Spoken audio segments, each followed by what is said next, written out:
Another edition of a Global Net Show, a platform where we discuss ICT, telecoms, where we unveil the personalities behind this key industry. I am Kunle Aboroshade, and together, and always, with the gentleman we call the encyclopedia of telecoms in Nigeria. Why? Because he's been there from the beginning of the deregulation of this industry, and every week on this platform, he brings that knowledge to you and to share. Fidel Otuya, good morning. Kunle, good morning. Fantastic morning, and well, everybody is smiling, at least in Lagos. Why? Maybe because of the football of yesterday. Splendid, fantastic football match going against a very strong team with the best of players in the world, and we're able to contain them. Doesn't really matter the 3-2 goal. No, some people said they were lucky. We were supposed to win that match. Yes. Because we worked very hard for our goals, but they were just lucky, you know, to be able to get that extra goal. And well, what I find interesting is the commitment of the players, because that has always been the problem with our national team. The fact that we do not get that much of commitment from them, but yesterday they put in everything. When you play for your country, you are also playing for your future, because that is where the big clubs get to identify and, you know, get somebody to buy. And I'm sure not one, not two of those guys will end up in the Premier League. Yeah. You know, when you play for your country, it is that flag. You have to sweat it out. If you can die, you have to do that. That's the best you can do for your nation. Yeah, and the fact that they are getting the message means, you know, it portends good for, you know, for our football. Yes. And in the years to come, if all of them begin to, you know, have this mindset, I think that we are going to witness a revolution in our football. It is an opportunity for the younger ones to also, you know, key into what those guys have done, because there has to be a generational movement. That in some, by maybe by the next World Cup, most of those guys are not going to play. So where are we going to get the feeder, you know, players to fill that gap? All right. And then in contrast, just as that celebration was going on, another hit in the capital city. You know, and when you see this in the capital city, it really, you know, brings home and reinforces, you know, this attack that has come to be part of our national and daily life now. You know, and you see hapless poor people selling their wares and all that in front of a complex, and you know, so many of them are dead like that. I mean, it's just mind-boggling. I don't know how to react to it, Kunle, but you see, it's an unfortunate thing that this thing is here. We've tried to talk about it offline. And I don't know what our governments are getting from the American, the France, and the British, because it's all about strategy. When you have a country that all you see is the security men going after innocent citizens, instead of being intelligent and be proactive to contain these menace, because it's not going to end. It is here with us. It is here to stay. So a long-term strategy must be evolved in how to tackle this. We started the CCTV project. It is now, it is abandoned, all money gone. Because when this is out there, you'll be able to read and review tape. What happened here? Look at that person. Who is he?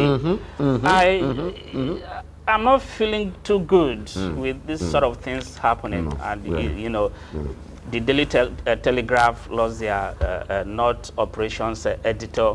So now I begin to tie faces as victims. Now we are beginning to recognize the victims now, because before they were just, well, people we don't know, and so it doesn't really get down to you. But now we are putting names of people we know that are now victims of this terrorist attack. You know, is just mindless, and well, every time it happens, it just slows you down.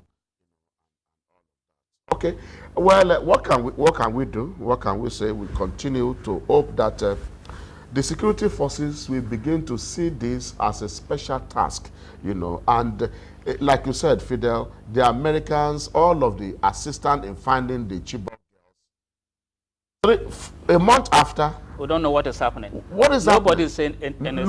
No briefing, nothing anymore. Oh dear. All right. Oh, we really do dwell into a subject matter outside of our ICT and telecoms, you know, but once in a while, we try to at least update and share our own reflections on some of these things. But, well, in the next 20 minutes, we continue what we were doing last week, the state of the Nigerian network, you know, and, well, we have to let you know that you can call us just as we started last week, and tell us, you know, what network you are using and why you prefer those networks. And Fidel, before we take this break quickly, you know, in the Northeast, so to speak, what is the state of the network in the Northeast? The networks are not down. Yeah. In the surprising that they are not down. That yes. the operators have shut down. Okay. But of course, they do have skeletal services. There's nothing you can do about it. Once the base station is there, what do you need? Put diesel to power the network there. Okay. When it goes down, and I'm sure it's going to be worse than what we find around here. Yes, because there are places where you don't have electricity. There was something I posted last week. I got to that place around after 7, and up to the 6 or 7 o'clock that I left that place, it was on generator. Okay. A cell site. A cell site, okay, in VI. So that gives you a picture of what happens everywhere. Okay. So in a situation where you're able to put a diesel and there is no public power, by the time that diesel, you know, goes down, that cell site will shut down. And then services there disrupted. So when subscribers blame network A or network B, it is important that people have a clear understanding of what is going on. All right. You know, why the networks are not operating at that optimum level. Very big. It is worse in the villages. In the villages. All right, we need to take our first break, and then we'll continue to come back and continue to break it down. If you're just joining us, take a seat and relax. Let's talk about the state of Nigerian networks in the next 20 minutes. It's Global Net Show. We'll be right back.